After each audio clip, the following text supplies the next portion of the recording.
सह नो भुनक्तु सह वीर्यं करवावहै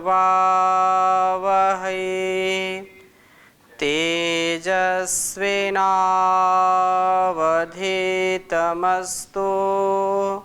मा विद्विषावहै।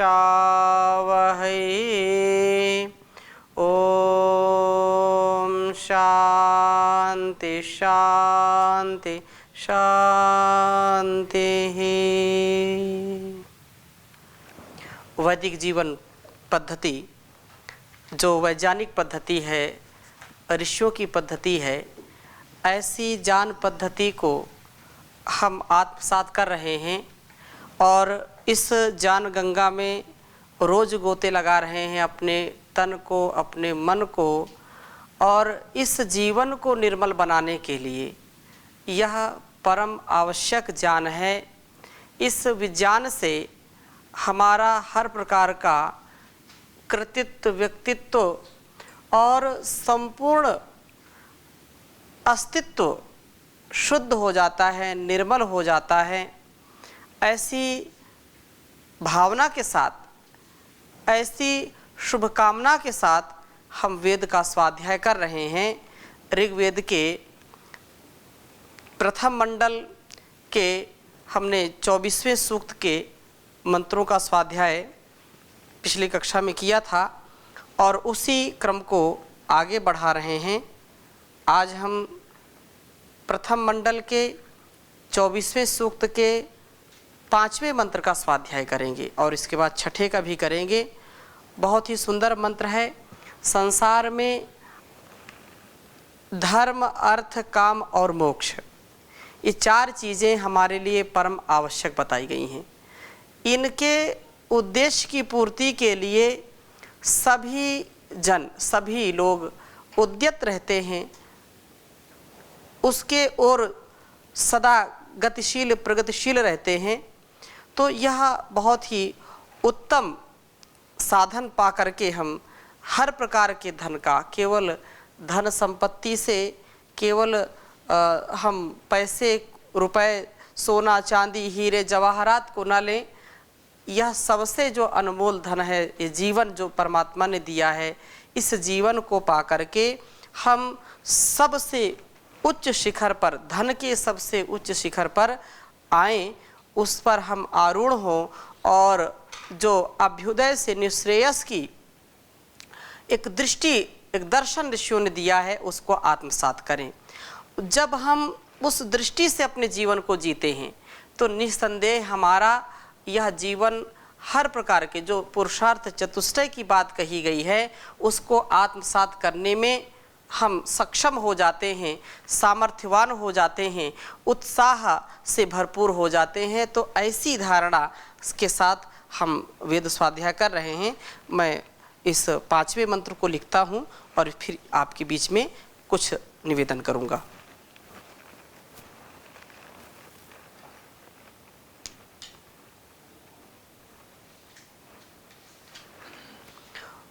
ओम भग भक्तस्य,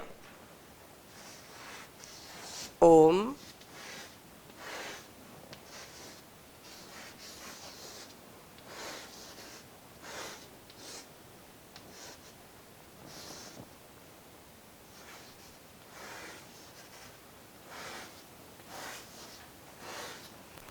भग भक्तस्य,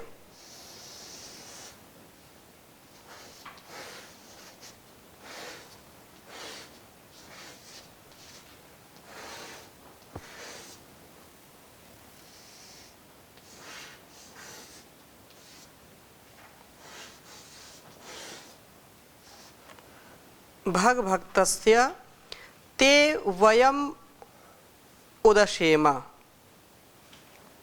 उदशेम ते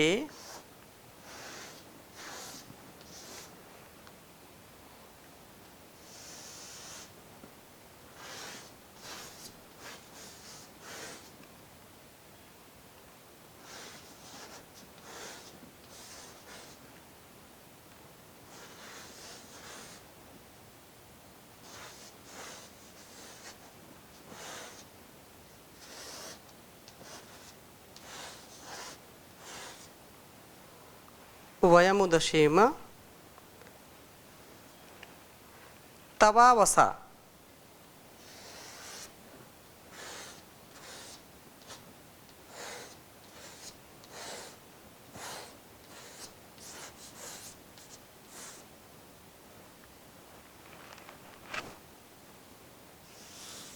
इधर लिख देता हूं मैं।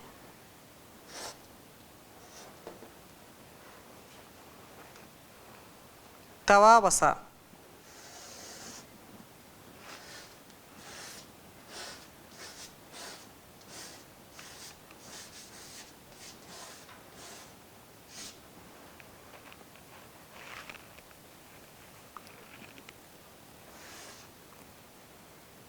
मूर्धानम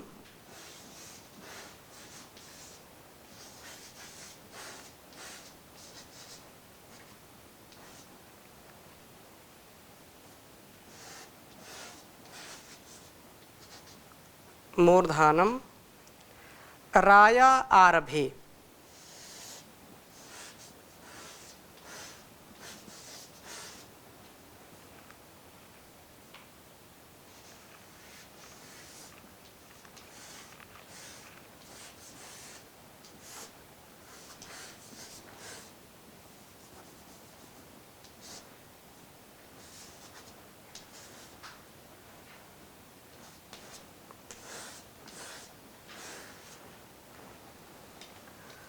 उच्चारण करेंगे। ओम भगभक्तस्य ते वयम उदशेम तवावसा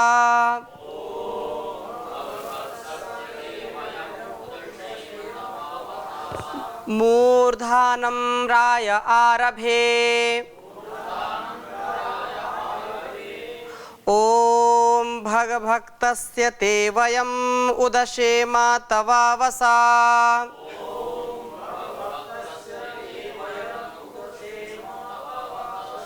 मूर्धानं राय आरभे। बहुत ही प्रेरणादायक यह मंत्र है और आप प्रत्येक दिन ईश्वर स्तुति प्रार्थना उपासना के मंत्रों में रोज बोलते हैं कि वयम श्याम पतयो रयिणाम, कि हम धन और ऐश्वर्यों के स्वामी होवें। हमारा जीवन कभी भी बिल्कुल लाचार और बिल्कुल निरीह, बिल्कुल दया का पात्र वाला ना हो। अर्थात ये ऋषियों की परंपरा रही है कि कभी भी हम कृपण बन करके, कंजूस बन करके या कभी निर्धन बन करके नहीं रहे हैं। भारत यह जो राष्ट्र है हमारा है, आर्यवर्त जो राष्ट्र है, सदा से धनी रहा है, ज्ञान का धनी रहा है, विज्ञान का धनी रहा है, हर प्रकार से ऐश्वर्य का धनी रहा। किसी भी प्रकार की न्यूनता भारतवर्ष में कभी भी नहीं रही है। कितने बार, सैकड़ों बार आक्रमण लोगों ने किए।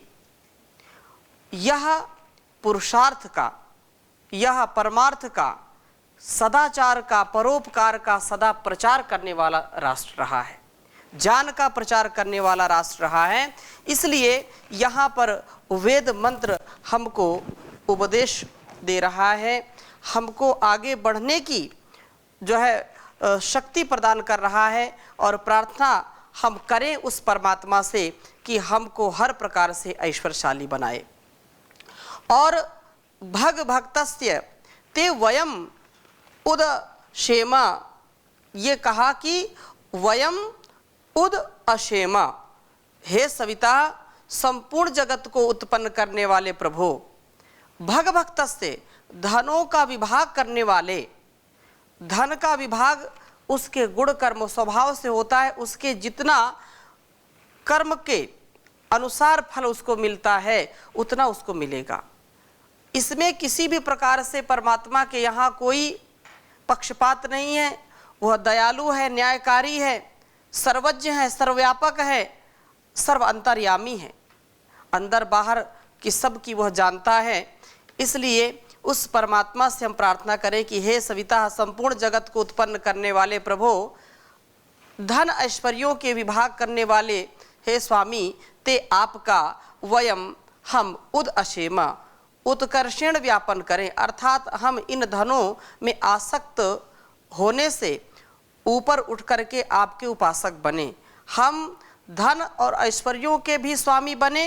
तथा यह एक बात कही है कि धन ऐश्वर्य तो हो लेकिन उसमें आसक्ति नहीं होनी चाहिए। बड़े बड़े राजा महाराजा सम्राट चक्रवर्ती जो राज्य किया करते थे, उन्होंने भी जब अपने उस जीवन के पड़ाव में उसको छोड़ करके जो वर्ण आश्रम धर्म व्यवस्था है उसको स्वीकार करके जीवन को सबके लिए लगाया है, आसक्ति को छोड़ दिया।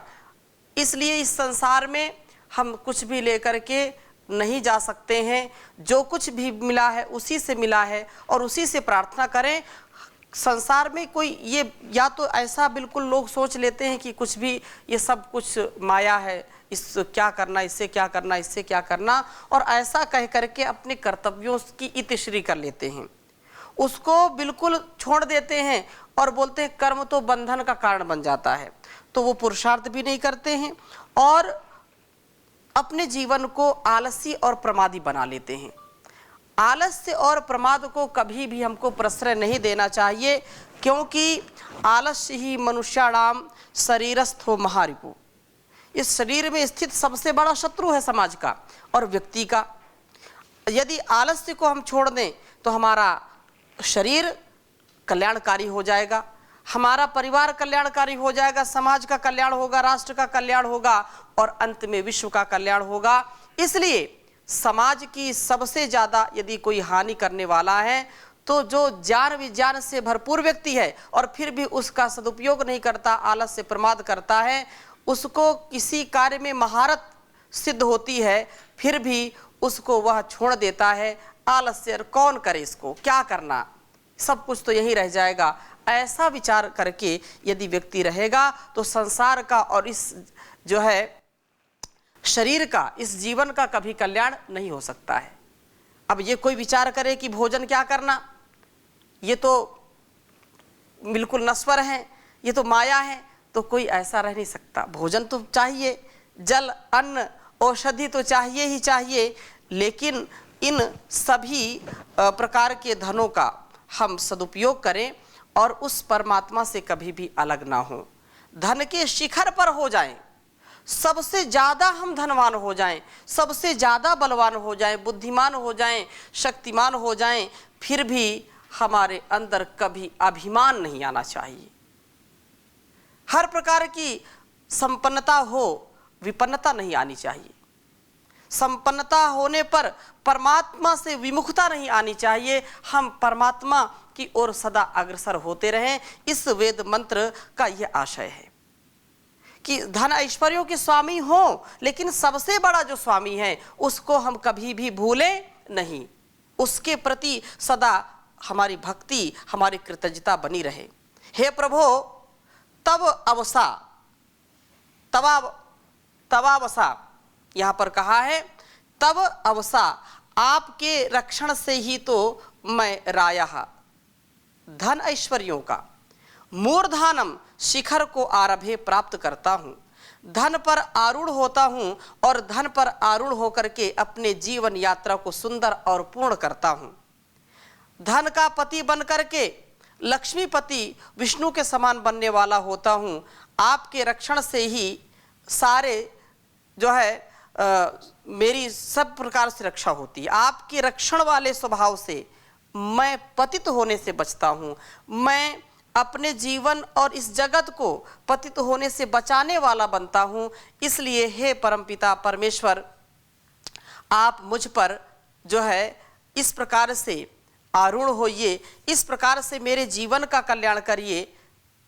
जैसे एक छोटा सा शिशु अपने माँ की गोद में आकर के संपूर्ण चिंताओं से मुक्त हो जाता है, संपूर्ण भयों से मुक्त हो जाता है, ऐसे ही है परमपिता परमेश्वर, आप अपनी गोद में मुझको ले लीजिए और मेरे ऊपर आकर के आरूढ़ हो जाइए। तात्पर्य क्या है कि मेरी जो अंतिम इच्छा हो, मेरा जो अंतिम गंतव्य हो, वो आप ही होई। आप ही के लिए मैं सबसे ज़्यादा पुरुषार्थ करूं।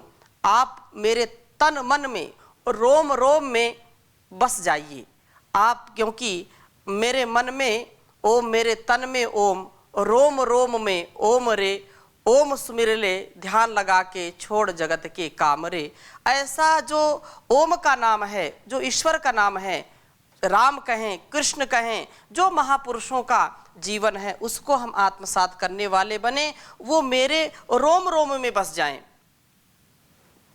इस प्रकार से यहाँ पर एक भक्त कहता है कि आप मेरे जीवन के उद्धारक बन जाइए हे लक्ष्मीपति, क्योंकि लक्ष्मीपति वही हो सकता है जो अपने जीवन को विशालता में जीता है, जो संपूर्ण व्यवस्थाओं में व्याप्त है, अपने जीवन को लगाने वाला। हम भी पिछले हमने मंत्रों को पढ़ा था कि हम विष्णुर्भूत्वा यजेद विष्णु, अर्थात देवो भूत्वा यजेद देवम, विष्णु बन करके विष्णु की उपासना करें तो मेरा जान अभिमान का रूप न ले ले, मेरा धन और मेरा ऐश्वर्य अंधकार की ओर न ले जाने वाला बने। क्योंकि लोग कहते हैं कि जो है लक्ष्मी का वाहन क्या है?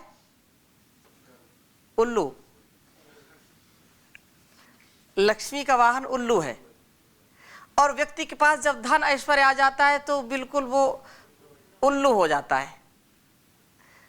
तो ये हम इससे बचें, ये प्रार्थना यहाँ पर है कि व्यक्ति को फिर धन आता है तो धन के अहंकार में वो इतना डूब जाता है कि वो समझता है कि सब कुछ मैं ही कर रहा हूँ और धन से मैं सब कुछ पा सकता हूँ। ये बिल्कुल भी सत्य नहीं है। धन से व्यक्ति सब कुछ पा नहीं सकता है। इसलिए जो धन का पति बन करके लक्ष्मी पति विष्णु के समान बनने वाला हो जाऊं मैं, अर्थात वैसा बनूं, और जो है आपके रक्षण से दूर होते ही धन मुझ पर सवार हो जाता है। जब आपकी सन्निधि में रहता हूं तो लक्ष्मी मेरे पीछे पीछे आती है, लेकिन यदि आपसे मैं दूर होता हूं, ज्ञान से दूर होता हूं, भटक जाता हूं, तो फिर लक्ष्मी मेरे ऊपर सवार हो जाती है। और जब मेरे ऊपर लक्ष्मी सवार हो जाती है तो लक्ष्मी सवार है तो किसके ऊपर सवार होगी? लक्ष्मी उल्लू के ऊपर सवार होगी। तो कहने का आशय यह है कि लक्ष्मी का वाहन जो है उल्लू है, तो उल्लू मैं बन जाता हूं, मेरा जान नष्ट हो जाता है और मेरा अंत निधन में जाकर के होता है। मैं धन और संपत्ति ऐश्वर्य की कामना करता हूं, लेकिन अंत कहां होता है? निधन। निधन को प्राप्त हो जाता हूं। धनहीन व्यक्ति चाहे कितना भी धनवान हो, कितना अरबोपति खरबोपति हो, लेकिन अंत में कहां जाता है? वो निधन को प्राप्त हो जाता है। तो मैं इस संसार में सदा जीवन भर धन का दास बना रहता हूं यदि आप मेरी अरदास नहीं सुनते हैं। यदि मैं आपकी भक्ति नहीं कर पाता हूं, आपसे यदि विमुख हो जाता हूं, तो मेरा जीवन ऐसे ही नष्ट हो जाता है और केवल मैं धन कमाने का एक यंत्र बना रहता हूं कि जीवन में बस धन कमाते रहें, धन कमाते रहें, लेकिन जो सच्चा जीवन है उसको हम जी नहीं पाते हैं। इसलिए हे प्रभु, मुझे आपका रक्षण सदा प्राप्त हो, मैं धन के शिखर पर रहूं, कभी नीचे ना गिरूं, लेकिन धन मेरे ऊपर ना सवार हो। धन के शिखर पर रहने का मतलब क्या है? मैं धन के नीचे न दब जाऊं, अर्थात धन मेरे ऊपर ना आए, मैं धन के ऊपर रहूं। अहंकार से हम बचें, हम धनों के विभक्त प्रभु का उपासन करने वाले बने, प्रभु के रक्षण से धन के शिखर पर हो, धन के नीचे कभी ना आए, अभिमान कभी हमको ना हो, क्योंकि ये धन और संपदा तो नश्वर है, नष्ट हो जाती है। जिस दौलत पर तुझे है भरोसा, जाने कब तुझे दे जाए धोखा, ये तो लुट जाए सरेआम रे, ये तो लुट जाए सरेआम रे। प्राणी रट ले हरि का नाम रे प्राणी, रट ले हरि का नाम। ओम नाम से निकला जो बच कर, मोह माया के जाल में फंस कर। ओम नाम से निकला जो बच कर, मोह माया के जाल में फंस कर। हो गया आज गुलाम रे तू तो, हो गया आज गुलाम रे प्राणी, रट ले हरि का नाम रे प्राणी, रट ले प्रभु का नाम। तो उस परमात्मा का, उस प्रभु का नाम हम लेंगे तो वही सबसे ज़्यादा हमारे गुणों की वृद्धि करने वाला है। हम धन के मद में चूर ना हो जाएं। यदि हम धन के मद में चूर हो जाएंगे तो चकनाचूर होने से कोई बचा नहीं सकता हमारा, क्योंकि जो जितना ऊपर जाता है वो जब वहाँ से गिरता है तो ढेर हो जाता है। इतने टुकड़े होते हैं कोई उसको उठा भी नहीं पाता है। तो हम धन के जो है ऊपर हो, धन हमारे ऊपर न हो, अर्थात हम कभी भी अपने मनो मस्तिष्क में अहंकार को ना पालें, क्योंकि सब संसार का पालन करता वही परमात्मा है। इसलिए कहा, हे प्रभो परम पिता, तुम गुणों की खान हो, तुम अनादि, तुम अनंत, पूर्ण तुम महान हो। हे प्रभो परम पिता, तुम गुणों की खान हो। चंद्र सूर्य से विशाल लोक तुम में है बसे, प्राणियों के प्राण तुम सर्वशक्तिमान हो। तुम अनादि, तुम अनंत, पूर्ण तुम महान हो। हे प्रभो परम पिता, तुम गुणों की खान हो। कौन ऐसा कर्म है जो छिपाया जा सके, कौन ऐसा कर्म है जो छिपाया जा सके। सब जगह सदैव जब आप विद्यमान हो। हे प्रभो परम पिता, तुम गुणों की खान हो। नित्य भोजनादि से प्राणियों को पालते, नित्य भोजनादि से प्राणियों को पालते। तुम विधाता दाता, तुम दया निधान हो। तुम अनादि, तुम अनंत, पूर्ण तुम महान हो।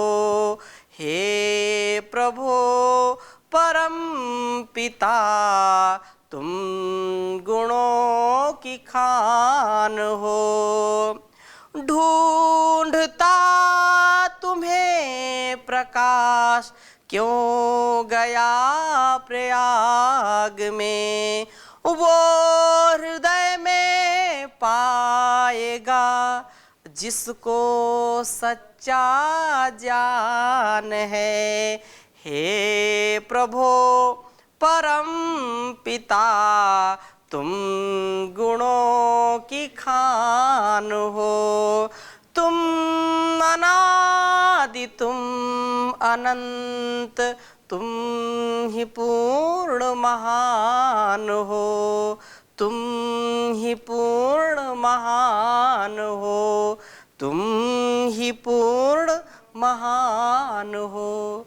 तो संसार में कितना भी हम धनवान बन जाएं, कितना ही बुद्धिमान बन जाएं, बलवान बन जाएं, शक्तिमान बन जाएं, प्रज्ञावान बन जाएं, धीमान बन जाएं, लेकिन उस परमात्मा की शक्ति के आगे हम कभी भी उससे ऊपर नहीं हो सकते हैं। हम सबसे ऊपर अपने उस आराध्य देव को माने, सबसे ज़्यादा उसको पूजनीय माने, सबसे ज़्यादा वर्णीय माने, वही परमात्मा सबकी सदगति है, वही परमात्मा सबकी सन्मति है, वही परमात्मा सबकी अंतिम गति है। इसलिए हम जीवन में कभी दुर्गति को नहीं देखना चाहें, नहीं उसको जो है पाना चाहें, तो उसके लिए हमको परमात्मा की शरणागति मिलनी चाहिए और उसके लिए हमको पुरुषार्थ करना है। हम इस वेद मंत्र को आत्मसात करें और इसमें जो बात कही है कि हम हर प्रकार से धन ऐश्वर्यों के स्वामी हों, धन के विभक्त प्रभु का उपासन करें, क्योंकि वो विभक्त विभाजन करने वाला है। कितना भी कोई गुणवान हो, वो अगर वो गुणवान है तो धनवान नहीं होगा, धनवान है तो गुणवान नहीं होगा, गुणवान है तो बलवान नहीं होगा। ये विभाग करता है वो। आप देख सकते हैं, हाँ, कोई अपवाद में हजारों लाखों लोगों में कोई ऐसा व्यक्ति विरला होता है जो बुद्धिमान भी है, धनवान भी है, प्रज्ञावान भी है, हर प्रकार से वो महान है। तो ऐसा महान व्यक्तित्व उस परमात्मा की भक्ति के बिना नहीं हो सकता है। जैसे परम पूज्य श्री स्वामी जी महाराज हैं, आचार्य श्री जी महाराज हैं, और ऐसे महापुरुष कितने हुए हैं जो हर प्रकार से उन्नत थे, अपने जीवन को बनाने वाले थे और संसार को अच्छा चलाने वाले थे। अभी वर्तमान में हमारे जो समर्थ गुरुजन हैं उनको हम पाकर के धन्य हैं। ऐसा ही हमारा जीवन हो कि हर प्रकार से हम उन्नत बने, लेकिन उस उन्नति को कभी भी हम अपना अहंकार वाला ना बनाएं, उन्नति को अहंकार से युक्त ना करें, इससे अवनति होती है। हम यदि उन्नति चाहते हैं तो हम परमात्मा का जो है सदैव गुणगान करें, उनका जो है ध्यान करें, उनकी उपासना करें। इन्हीं शुभ संकल्पों के साथ आज की कक्षा को यहीं पर विराम देते हैं। शेष चर्चा अगली कक्षा में करेंगे नए मंत्रों के साथ। ओम शांति शांति शांति।